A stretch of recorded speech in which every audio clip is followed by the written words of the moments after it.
সেবকের কথা বলে ক্ষমতায় এসে তারা মালিক হয়ে বসেছিলেন। কম বেশি সবাই এই জাতিকে কষ্ট দিয়েছেন, জুলুম করেছে। সবচাইতে বেশি কষ্ট দিয়েছে গত 15.5 বছরের ফ্যাসিস্ট সরকার। তারা সবার গায়ে হাত দিয়েছে। আমাদের সেনাবাহিনী দিয়ে শুরু করেছে, আর আমাদের বুকের সন্তান যুবক যুবতীদেরকে দিয়ে শেষ করেছে।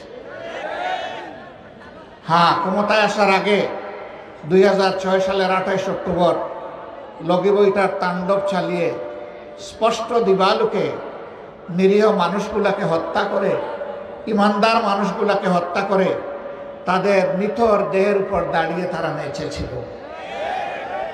তাদের রুচি কত নিম্ন পর্যায়ের এখান থেকে অনুমান করা যায়। এরপরে ক্ষমতায় আসার পর একটার পর একটা হত্যাকাণ্ড তারা সংগঠিত করেছে। সর্বশেষ 2024 সালের 5 আগস্ট যেদিন তারা ক্ষমতা ছেড়ে দিশাহারা হয়ে পালালো, সেই দিন পর্যন্ত তারা গণহত্যা চালিয়ে হাজার হাজার মানুষকে খুন করেছে।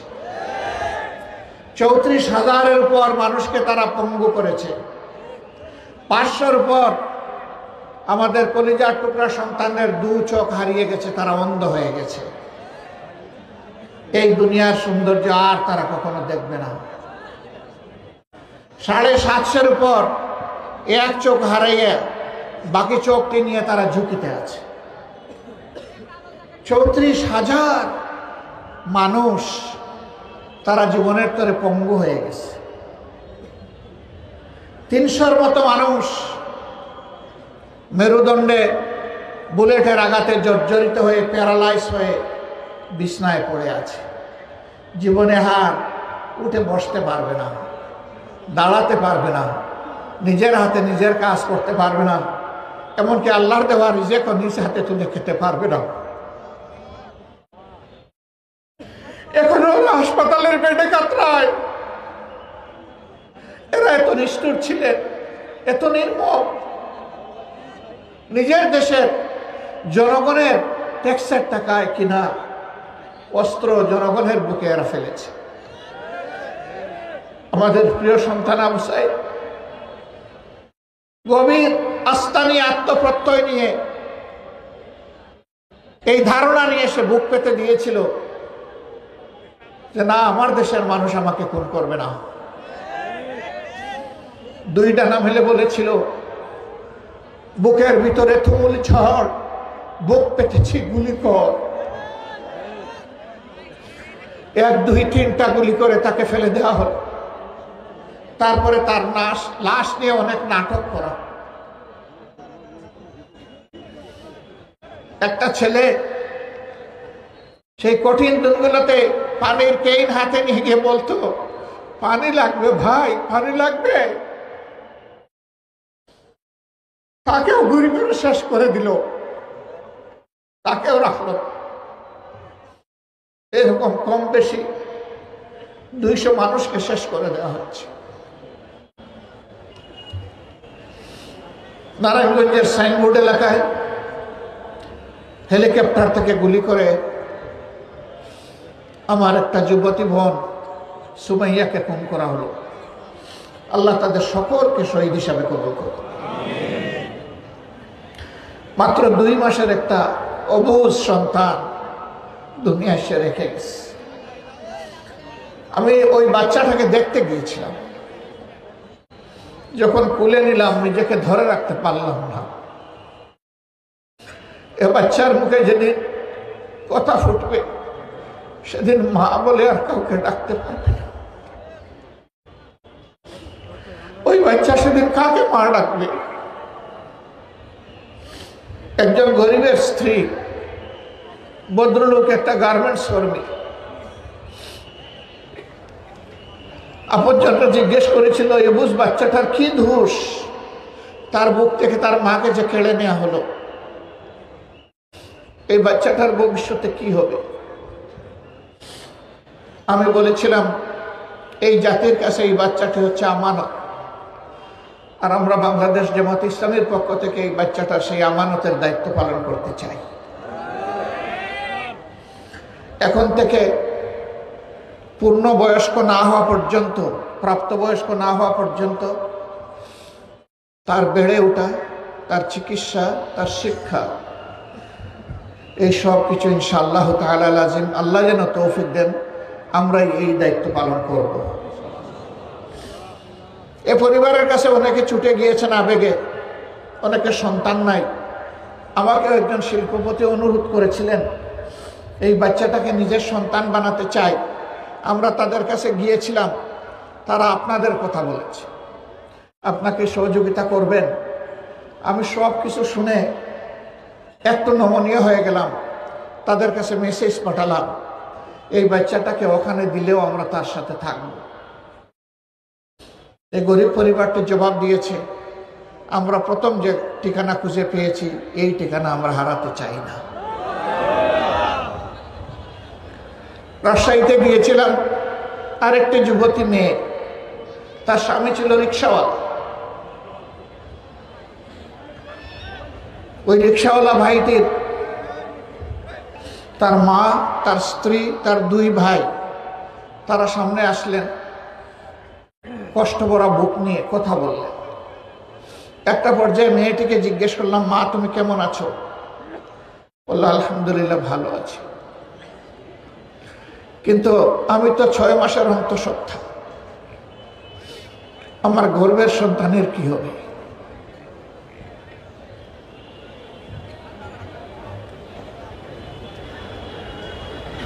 মেয়েটিকে বলেছিলাম তোমাকে মা যখন ডেকেছি তখন গর্ভের সন্তান ওই জাতির সম্পদ এবং আমাদের, এরও দায়িত্ব আল্লাহর উপর ভরসা করে আমরা নিলাম এবং সারা পরিবারের দায়িত্ব নিলাম। আলহামদুলিল্লাহ এরকম যেখানেই গিয়েছি চেষ্টা করেছি, কিন্তু তাদের আপনজন আমরা ফিরিয়ে দিতে পারবো না। তাদের দুঃখের একটা অংশ যদি আমরা শরীক হতে পারি এটাই আমাদের সার্থকতা। এত জীবন গেল, এত লোক পঙ্গু হলো কি জন্য? কেন আমাদের সন্তানেরা রাস্তায় বুক পেতে নেমেছিল? তাদের একটাই মৌলিক স্লোগান ছিল, উই ওয়ান্ট জাস্টিস। আমরা সামাজিক ন্যায় বিচার চাই, আমরা বৈষম্য চাই না। আমরা সকল বৈষম্যের বিরুদ্ধে, আমরা চাঁদাবাজির বিরুদ্ধে, আমরা দখলদারির বিরুদ্ধে, আমরা দুর্নীতির বিরুদ্ধে, আমরা ঘুষের বিরুদ্ধে, আমরা দুঃশাসনের বিরুদ্ধে। এই স্লোগান নিয়ে তারা রাস্তায় নেমেছিল। এর আগে দফায় দফায় 15.5 বছর ফ্যাসিবাদের বিরুদ্ধে আমরা আন্দোলন করেছি, কিন্তু এই আন্দোলন 24-এর এই আন্দোলনে যেটা সূচনা হয়েছিল জুলাই 1 তারিখ, আর আল্লাহ তাআলা সমাপ্তি টেনে আমাদেরকে একটা শান্তির সমাজ উপহার দিয়েছেন আগস্টের 5 তারিখ, যেটাকে 36 জুলাই বলা হচ্ছে। এই আন্দোলনে আলহামদুলিল্লাহ 10 মাসের কুলের শিশু থেকে শুরু করে 80-90 বছরের বৃদ্ধ বৃদ্ধা পর্যন্ত শরীক হয়েছে। এখানে কোনো শ্রেণী পেশা বাদ যায়নি, কোনো দল মত ধর্ম বাদ যায়নি, সকল পেশার মানুষ নেমে এসেছে। 10 মাসের সন্তান কোলে নিয়ে মা নেমেছিলেন রাস্তায়। উত্তরা এক সাংবাদিক তাকে প্রশ্ন করেছিলেন, আপনি সাংঘাতিক কাজ করেছেন, এই অবুঝ শিশুকে গুলির মুখে নিয়ে আপনি রাস্তায় নেমেছেন কেন? এই মা জবাব দিয়েছিলেন, সন্তান আমার একটা নয়, আজকে বাংলার রাজপথে যে কয়টা যুবক যুবতী নেমেছে সবগুলো আমার সন্তান।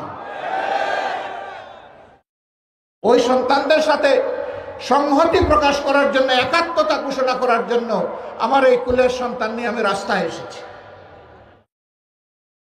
আবার সাংবাদিক প্রশ্ন করলেন, একটা গুলি এসে আপনার কিংবা আপনার সন্তানের জীবন শেষ করে দিতে পারে, আপনাকে কি আমরা অনুরোধ করতে পারি আপনার সংহতি প্রকাশ হয়েছে, আপনি চলে যান?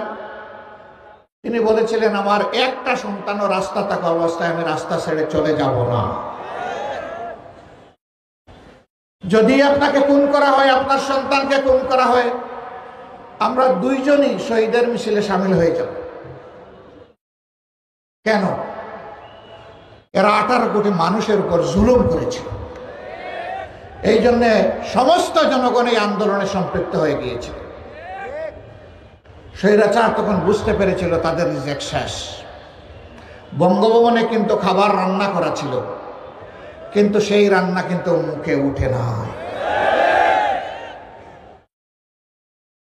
কুলিল্লাহুম্মা মালিকাল মুলকি তুতিল মুলকা মান তাশা ওয়া তানজিউল মুলকা মিম্মান তাশা ওয়া তুইজ্জু মান তাশা ওয়া তুযিল্লু মান তাশা বিয়াদিকাল খায়র ইন্নাকা আলা কুল্লি শাইইন কাদির। আল্লাহু আকবার। সেই মহান সত্তা আল্লাহ, যিনি সকল কিছুর উপর ক্ষমতাবান, ক্ষমতা দেওয়ার মালিক, কেড়ে নেওয়ার মালিকও তিনি, ইজ্জত দেন তিনি, আবার বেইজ্জত করেন তিনি।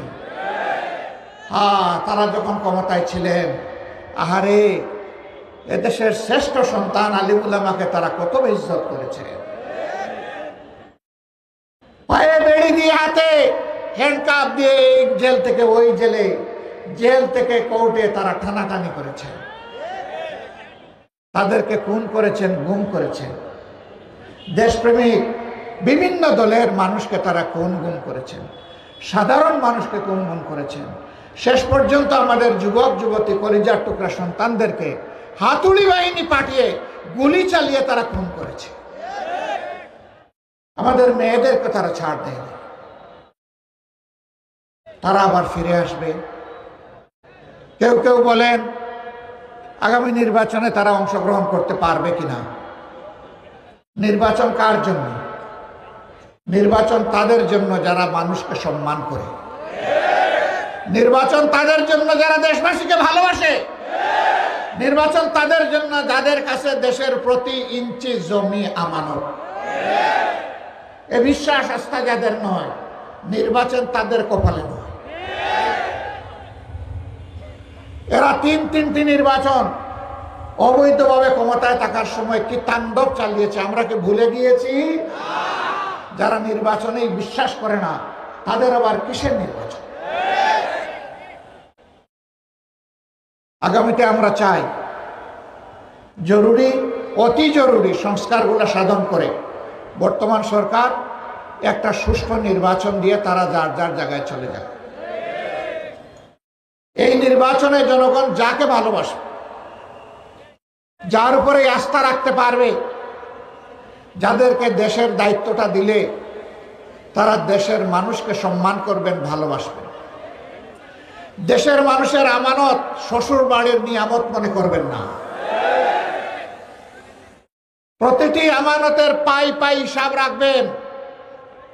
চুরি করে দেশের সম্পদ বিদেশে পাচার করবেন না, যেমনটি গত 15.5 বছরে করা হয়েছে।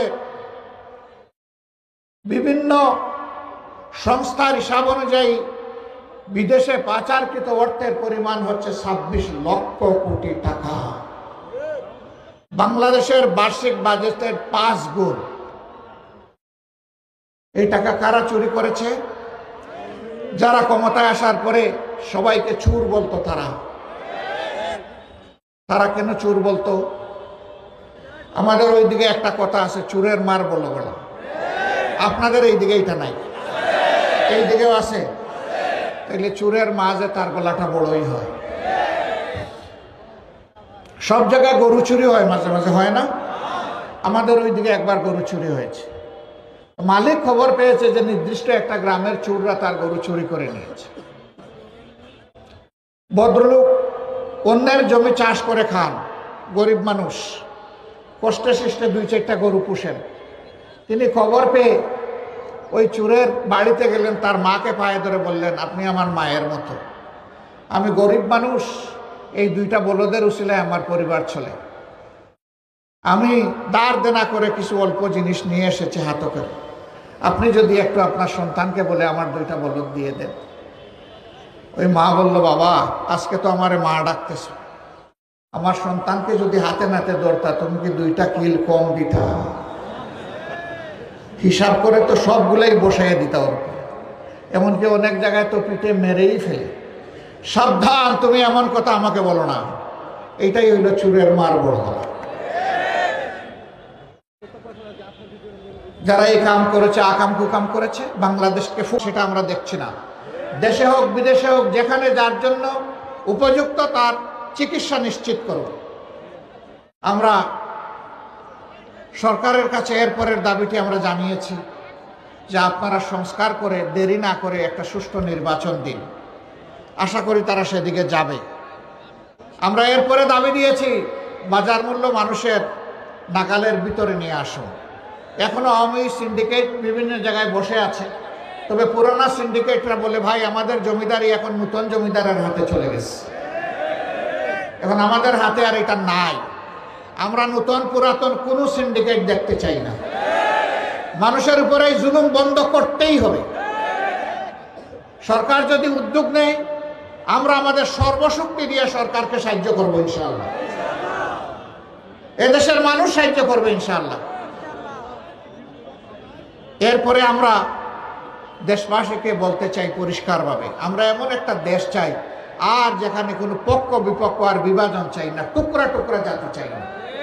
আমরা চাই ঐক্যবদ্ধ জাতি। এদেশে যারাই বসবাস করবেন, মুসলমান, হিন্দু, বৌদ্ধ, খ্রিস্টান, আমরা সবাই এদেশের গর্বিত নাগরিক। সকলের মর্যাদা এবং অধিকার সমান। আমরা আর মাইনরিটি মেজরিটি এই শব্দই শুনতে চাই না। এখন বিভিন্ন ধর্মীয় সম্প্রদায়ের লোকেরাও বলেছেন এই কথাগুলো বলে বলেই আমাদেরকে শোষণ করা হয়েছে। আমরাও চাই না। আমরা এখন সবাই এক, নারী পুরুষ নির্বিশেষে এই দেশকে আমরা গড়ে তুলব ইনশাআল্লাহ। জামাতের ব্যাপারে অপবাদ ছড়ায় যে জামাতে ইসলামী ক্ষমতায় গেলে বা ইসলামী দলগুলা ক্ষমতায় গেলে, কোরআনের শাসন কায়েম হলে মহিলাদেরকে ঘর থেকে বের হতে দেওয়া হবে না। তাদের বক্তব্যের ভাব এবং যে আমরা কমপক্ষে 60,000 গ্রামের জন্য যদি আমরা ধরে নেই যে 2.5-3 কোটি বা 5 কোটি ঘর আছে, তাইলে 5 কোটি তালা আমরা কিনে রেখেছি। যেদিন এই দলগুলা ক্ষমতায় যাবে, পুরুষদেরকে বাইরে এনে মহিলাদেরকে তালা মেরে ঘরে রেখে দেওয়া হবে। ভাবটা এরকম। আমাদের ঘরে মা বোন নাই, আমাদের মা বোনেরা লেখাপড়া করে না, তারা রাষ্ট্রের পেশাগত দায়িত্ব পালন করে না। আলহামদুলিল্লাহ সেই সমাজেও গর্বের সাথে, নিরাপত্তার সাথে তারা দায়িত্ব পালন করবেন ইনশাআল্লাহ। হ্যাঁ, ঘর থেকে এখন মেয়েরা বের হলে মা বাপের বুক দুরু দুরু কাঁপে। সেই দিন কোনো জালিমের চোখ আমার একটা মেয়ের দিকেও তুলে তাকানোর চেষ্টা করবে না। আমরা আশা করি রাষ্ট্র তার ওই জালিম চোখ উপড়ে ফেলবে ওই রকম যদি তাকায়। সানা থেকে হাজারা মাউত, আল্লাহ রসুল যে গ্যারান্টি দিয়েছিলেন মহিলাদের জন্য নিরাপত্তার, কোরআনের শাসন যেখানেই কায়েম হবে সেই নিরাপত্তা সেখানেই নিশ্চিত হবে ইনশাআল্লাহ। এই মাটি কোন ধর্মের এটা বড় কথা না, তিনি একজন মা, এটাই তার পরিচয়, এটাই তার গর্বের সাইনবোর্ড, এটাই তার পোস্টার। এটা নিয়েই তিনি নিরাপদে সমাজে ঘরে থাকবেন, বাইরে বের হবেন, কর্মস্থলে দায়িত্ব পালন করবেন। আমরা আমাদের সন্তানদেরকে যে শিক্ষা দেব, এই শিক্ষা এমন শিক্ষা হবে না যে এই শিক্ষা শেষে এক টুকরা বেহুদা কাগজ নিয়ে বের হয়ে আজকে এই অফিস, কালকে ওই অফিস, আজকে খালুর দরবারে, কালকে মামার দরবারে ঘুরাঘুরি করবে, একটা কাঙ্ক্ষিত চাকরি তার কপালে জুটবে না। এমন শিক্ষা আমরা চাই না। সেই শিক্ষা হাতে নিয়ে তারা বের হবে, যেই শিক্ষায় থাকবে মমত্ববোধ, দেশাত্মবোধ, মানুষের প্রতি প্রেম, ভালোবাসা, শ্রদ্ধা। যেই শিক্ষা মানুষকে মানুষ হতে শিখাবে এবং দুনিয়ার উন্নত বিজ্ঞান, প্রযুক্তি, হিকমা তার হৃদয়ের গভীরে স্থান পাবে, সেই উন্নত শিক্ষা হাতে নিয়ে বের হওয়ার আগেই তার হাতে কাজ, উপযুক্ত কাজ পৌঁছে যাবে ইনশাআল্লাহ। আমরা যুবকদের হাতকে দেশ গড়ার কারিগরের হাতে পরিণত করব ইনশাআল্লাহ। সেই দিনের অপেক্ষায় আমরা আছি। প্রিয় দেশবাসী, এই দায়িত্ব পালন করার জন্য বাংলাদেশ জামাতে ইসলামের কর্মীরা আজকে আপনাদের পাশে দাঁড়িয়ে প্রস্তুত। আমাদের লক্ষ লক্ষ কর্মী আজকে আওয়াজ তুলে বলছে জীবন দেব, কিন্তু দেশের স্বাধীনতা, সার্বভৌমত্ব কোথাও বিক্রি হতে আর দেব না। আমরা বিদেশে বন্ধু চাই, কোনো প্রভু চাই না। আমরা সমমর্যাদার ভিত্তিতে সকলের সাথে বৈদেশিক সম্পর্ক রক্ষা করব। কারো লাল চোখের দিকে আর আমরা তাকাবো না, এবং আমাদের দিকে কেউ লাল চোখ তুলে তাকাক সেইটাও আমরা বরদাস্ত করব না। আমরা পিণ্ডির হাত থেকে মুক্ত হয়েছি অন্য কোনো জায়গায় বন্দী হওয়ার জন্য নয়, বরঞ্চ সত্যিকারের একটা স্বাধীন দেশের নাগরিক হওয়ার জন্য। বাংলাদেশ জামাতে ইসলামী সেই বৈষম্যহীন মানবিক সাম্যের বাংলাদেশ গড়তে চায়। এটাকে আপনারা সবাই চান? বুঝে শুনে বলতেছেন চান? মনে রাখবেন, এটা এমনি এমনি আসবে না, তার জন্য আরো অনেক লড়াই করতে হবে। এই জন্য আমাদের সন্তানেরা যথার্থ স্লোগান দিচ্ছে, আবু সাইদ মুক্ত, শেষ হয়নি যুদ্ধ। মুগ্ধ এবং আবু সাইদের রক্তকে স্মরণ করে, জীবনকে স্মরণ করে, শাহাদতকে স্মরণ করে তারা যে স্লোগান দিচ্ছে, এটাই যথার্থ স্লোগান। ইনশাআল্লাহ আমাদের এই স্লোগান সেদিনই মুক্তি পাবে, বন্ধ হবে, যেদিন বাংলাদেশের বুকে ওনাবিল ইনসাফ, ন্যায় বিচার কায়েম হবে। আমরা সেই দিনটির জন্য প্রস্তুতি নিচ্ছি। এই লড়াইয়ে আমরা আপনাদেরকে কয়েকটা জিনিসের জন্য আবদার জানাবো আপনাদের মাধ্যমে সারা দেশবাসীকে। এই কাজ যদি আপনাদের পছন্দ হয়, ভালো লাগে, ভালোবাসেন, এমন একটি বাংলাদেশ যদি চান, তাহলে আপনাদের ভালোবাসা আমরা চাই, আমরা আপনাদের দোয়া চাই, আপনাদের পরামর্শ চাই, আপনাদের কাছ থেকে ইতিবাচক সমালোচনাও চাই, এবং এই কাজে আমরা আপনাদেরকে পাশে চাই, এই কাজে আপনাদেরকে আমরা সাথে চাই। আমরা আবারও বলছি, আমরা বিভেদ নয়, ঐক্য চাই। আমরা ঐক্যবদ্ধ একটা জাতি নিয়ে সামনে আগাতে চাই।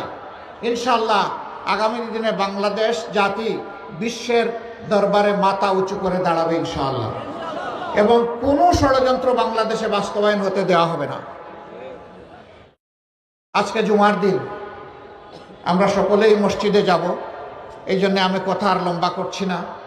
আপনারা কষ্ট করে আমাদের কথা শোনার জন্য সকলে এখানে সমবেত হয়েছেন, এর কোনো জাযা আমাদের হাতে নেই।